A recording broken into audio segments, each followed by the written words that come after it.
सिद्धि की शादी के बाद वो ससुराल चली जाती है। पीछे रह जाती है भाभी रानी। सिद्धि के ससुराल जाते ही भाभी कहती है, अरे वाह जी वाह, सारे कपड़े मेरे। हाय रे पैंट, अरे वाह वाह, मजा आ जाएगा। अरे ये सिद्धि की अलमारी के सामने खड़े होकर क्या बड़बड़ा रही है? जाकर देख मेहमानों को विदाई की मिठाई मिली कि नहीं।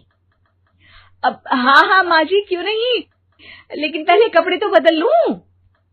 अब रानी आ जाती है सिद्धि के उन कपड़ों में जो वो ससुराल जाने से पहले घर छोड़ जाती है। अरे रानी, कुछ दिन रुक जाती। अरे ये तो सिद्धि बिटिया को मैंने ही दिया था, बड़ा ही फबता था उस पर, तुझ पर तो कुछ खास नहीं लग रहा। अब वो ना, मेरे सारे कपड़े गीले थे तो सोचा पहन लूं। वैसे भी सिद्धि को कौन सा दिन पुराने आउटडेटेड कपड़ों को पहनना है। वैसे भी ये सूट तो मैंने तभी पहना था, वैसे खास है भी नहीं ये। हाँ ठीक है, लेकिन ना मेरी सिद्धि पर तो जमता था। सारे मेहमान चले जाते हैं और सिद्धि ससुराल से मायके पहली बार आती है। अपना घर, अपना कमरा, अपनी अलमारी। ये बोलकर जैसे ही सिद्धि अलमारी खोलती है तो सामने उसके कपड़ों की जगह कुछ और ही रखा होता है। माँ, ओ माँ, जरा कमरे में तो आना। सास और रानी वहां पहुंच जाते हैं। रानी ने पहनी होती है सिद्धि की जींस और टी शर्ट। अरे भाभी, ये क्या? ये तो मेरी बड़ी ही महंगी टी शर्ट है, इसे आपने घर में क्यों पहनी है? अरे बहुत मिलती है दीदी ये चौक की मार्केट में, 150 में। ओ भाभी प्लीज, ये एरोपोस्टल है, 2000 की एक टी शर्ट। ओहो, 2000 में तो दीदी 4 साड़ी आ जाए। अब क्या बोलूं? भाभी, ये मेरी अलमारी में छोटू के कपड़े, तो मेरे कपड़े कहाँ हैं? मेरी अलमारी में? अब दीदी आपको कौन से पुराने कपड़े पहनने थे? माना भाभी, लेकिन मैं जब घर आती तो यही सब पहनती ना। अरे तुम तो बड़ी कंजूस हो दीदी। खैर, वक्त आता है जब सिद्धि ससुराल के लिए रवाना हो रही होती है। अरे रानी, अंदर से सिद्धि का गिफ्ट ले आ, लड़की पहली बार ससुराल से मायके आई है। रानी अंदर जाती है और एक सिंपल सी साड़ी लेकर बाहर आ जाती है।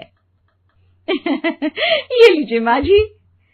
सास बेटी को गिफ्ट देकर ससुराल भेजती है। अगले दिन रानी एक सुंदर सी साड़ी पहनकर सामने आती है। अरे रानी, ये तो वो साड़ी है जो मैंने सिद्धि को देने के लिए दी थी जब वो ससुराल ले जाती, लेकिन ये तूने कैसे पहन ली? अरे माँ जी, ये साड़ी तो मुझे बहुत पहले से ही पसंद थी, लेकिन चिंता ना करिए, मैंने सिद्धि के लिए भी अच्छी सी साड़ी दी है। हाँ। तभी सिद्धि का फोन आता है।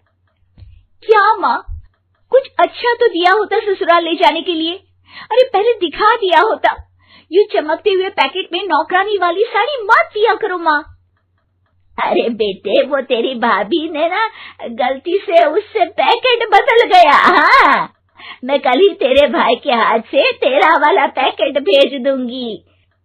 अरे रहने दो माँ, आई एम श्योर भाभी ने अभी वही साड़ी पहनी होगी जो तुमने मेरे लिए रखी थी। तुम तो समझ नहीं पाई उनको। खैर छोड़ो, मैं ज्यादा बोलती अच्छी नहीं लगती, रहने दो, आपको उन्हीं के साथ रहना है, फिर बात करेंगे। सास को रानी पर गुस्सा आ जाता है। वो उसके कमरे में जाती है जहाँ वो शादी का एल्बम देख रही होती है। रानी, मार्केट जाकर एक ऐसी ही साड़ी लेकर आ, कल प्रतीक जाकर सिद्धि के घर दे आएगा। अरे क्यों माँ जी, कितनी साड़ी देनी है दीदी को? यहाँ कोई सेल लगी है क्या? अरे चुप कर, मेरे बेटी के हिस्से की साड़ी खुद पहन ली, अब ज्यादा ज्ञान बांट रही है। एक दिन सिद्धि का फोन आता है। माँ, मेरी सास ने आप सबको खाने पर बुलाया है। सारे लोग सिद्धि के ससुराल पहुँचते हैं। खाना खाकर वो लोग निकल रहे होते हैं कि सिद्धि की सास सभी को गिफ्ट देती है। अरे बहन जी, बेटी के घर का खाना खा लिया, यही बहुत है जो आप ऊपर से गिफ्ट भी दे रही है। अरे बहन जी, आप भी कहाँ इन बातों पर विश्वास कर रही हैं। सास सभी को गिफ्ट देती है, लेकिन रानी को जो साड़ी देती है वो अजीब सी हरे रंग की लाल रंग के बड़ी छाप वाली होती है। अरे छी, ये कौन पहनेगा? सासू माँ को तो जरी वाली इतनी सुंदर और मेरे लिए ये नौकरानी वाली। अरे भाभी, दरअसल मैं जब भी घर आती थी आप वापसी में ऐसी ही साड़ी देती थी ना, तो माँ ने सोचा कि आपको आपकी पसंद की ही साड़ी क्यों ना दी जाए। बेचारी रानी, बोलती भी तो क्या।